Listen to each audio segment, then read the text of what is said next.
Hi friends, good morning. నా పేరు Srikanth. Particular ఈ క్లాస్లో మనం మినిట్ అనే ఫంక్షన్ ఎందుకు యూజ్ అవుతుందో తెలుసుకుందాం.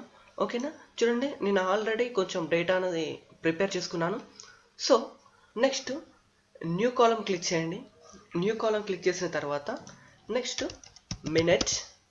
చూడండి, మినిట్ అనే మనకి ఇక్కడ చూపిస్తుంది returns A number from 0 to 59 representing the minute. అంటే మనకు మినిట్స్ అనేవి ఇది ఎలా షో చేస్తుంది అంటే 0 to 59 అంటే ఒక 1 అవర్కి మనకు 60 మినిట్స్ ఉంటాయి కదా. సో 60 మినిట్స్లో మరి 60 చూపించాలి అంటే 60 అనేది 0 అంటే 0 నుంచి కౌంట్ చేయండి. 0 నుంచి కౌంట్ 59 కౌంట్ చేసి మనకు 60 అనేది రావడం జరుగుతుంది. ఓకేనా? ఈ మినిట్ అనే ఫంక్షన్ ఒక్కసారి యాడ్ చేద్దాం. చూడండి, టేబుల్ 1లో కాలం కదా, కాలం ఒక్కసారి బ్రాకెట్ క్లోజ్ చేసేసి పక్కన క్లిక్ చేయండి.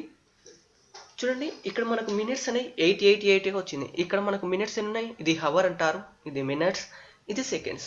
ఓకేనా? ఇప్పుడు మనకు మినిట్స్ అనేది ఈ కాలంలో వాల్యూగా చూపించడం జరుగుతుంది. ఓకేనా ఫ్రెండ్స్? నా వీడియో కనుక